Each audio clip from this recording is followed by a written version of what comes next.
Mr. Stitches loved decorating for Halloween.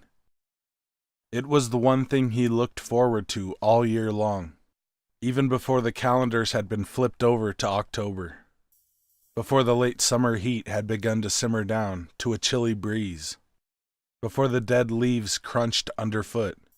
The autumn atmosphere began to creep forward from the depths of his subconscious. His days were tinted orange, and his nights were saturated with black. There's nothing quite like decorating for Halloween, he thought, and one can never have too many decorations. He peered around the gloomy attic, eyesight minimally aided by the late afternoon sun shining through the grimy window.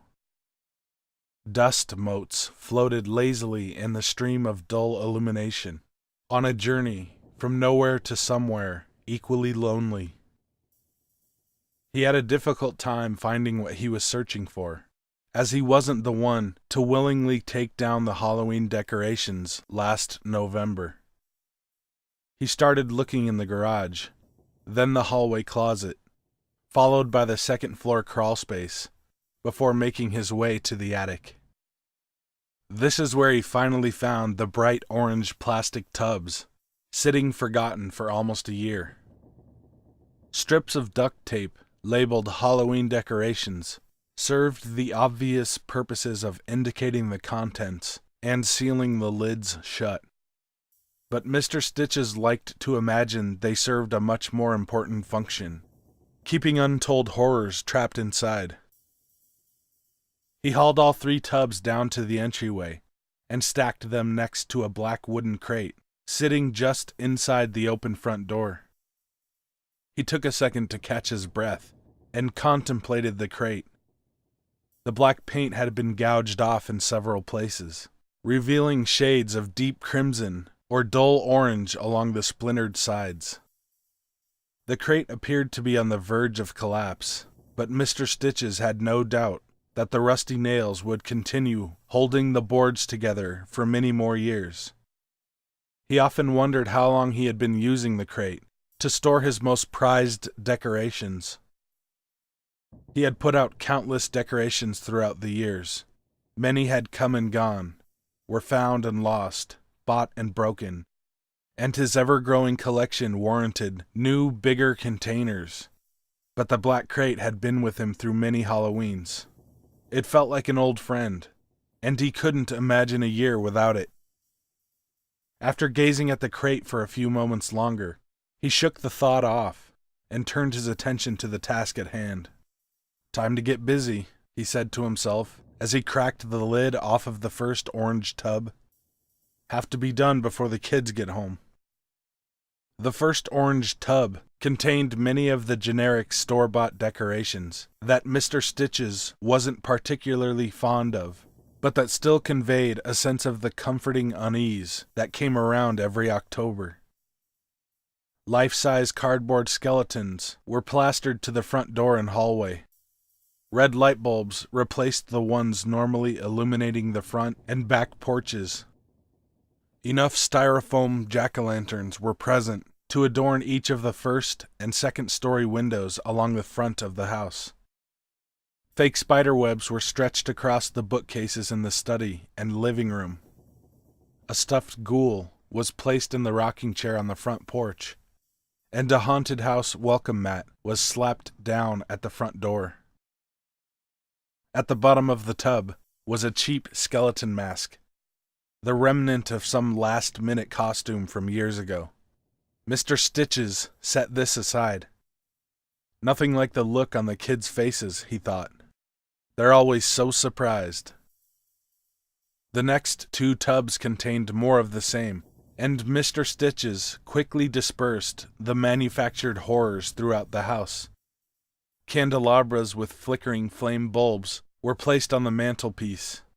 A hangman's noose, complete with executed victim, was hanged above the entryway, and framed vintage photographs of Halloweens long gone replaced the smiling family portraits throughout the house. By the time he was done, no corner was left untouched. Every room, closet, pantry, and hallway was darkened, haunted, infested, or defiled. Scarecrows, zombies, phantasms, and unnamable horrors had spread throughout the normally cheerful house. He quickly stored the empty orange tubs in the hallway closet, and had a moment to stand back and appreciate the work he had done, before his eyes were drawn back to the black wooden crate, waiting in the entryway. Can't put out my new decorations just yet, but soon. He dragged the crate across the hardwood floor of the entryway and living room, removed the lid, sunk back into the leather chair next to the fireplace, and waited. "Dad's already home," Michael yelled, rushing up onto the porch and through the open front door. "And he decorated." "Oh man, he said he was going to let us help this year," Lori replied angrily, trudging up the front steps and eyeing the outdoor decorations. "He never lets us help." Michael dropped his backpack at the edge of the stairs and marveled at the skeletons, pumpkins, and various dreadful objects spread throughout the entryway and hallway. "I hope he didn't decorate my room," Lori mumbled. "I hate it when he puts scary stuff in my room." She made her way towards the stairs, suspiciously eyeing the fake spiders infesting the webs strung along the railing. Stomping moodily up the stairs, she set off to investigate the rest of the house. Michael continued to admire the decorations as he moved into the living room.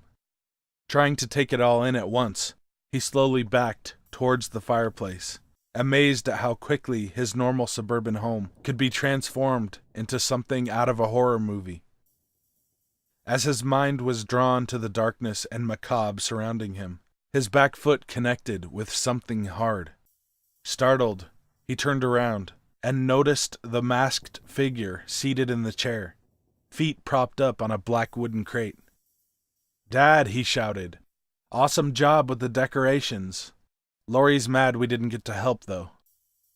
The figure in the chair remained motionless. "Can we watch a scary movie before Mom gets home?" There was still no response from the figure. "Come on, Dad. If you want to scare me, you're gonna have to do better than that," Michael exclaimed, as he slowly reached to remove the skeleton mask. "Who are you?" Michael stammered, the skeleton mask slipping from his hands as he slowly began to back away. "Where's my dad?"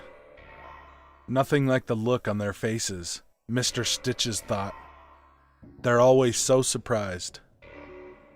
He stood at the edge of the woods in the backyard, bony hands clutching the crate to his chest as death fell all around him. Oak leaves swirling down from the branches above, catching in his stringy white hair and settling on his stooped shoulders. His gaze fell to the desiccated pile of orange, yellow, and brown leaves rustling at his feet, each one slowly turning a dark crimson, one drop at a time.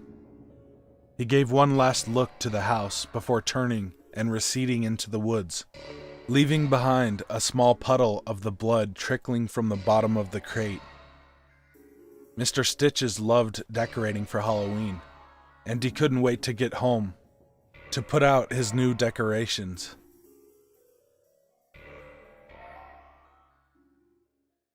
Hey guys and ladies, thanks for watching.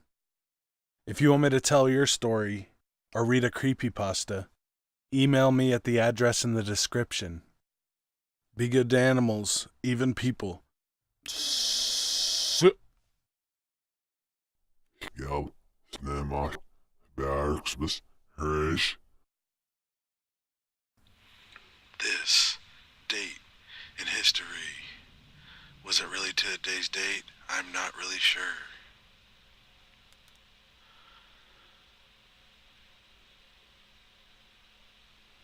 On this day, some years ago, that's not this year,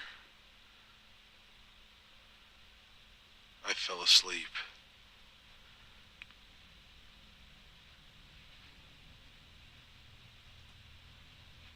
And then I woke up several hours later. It was crazy. This has been this date in history. Was it really this date? I'm not really sure. Sure. Sure. Sure, sure, sure.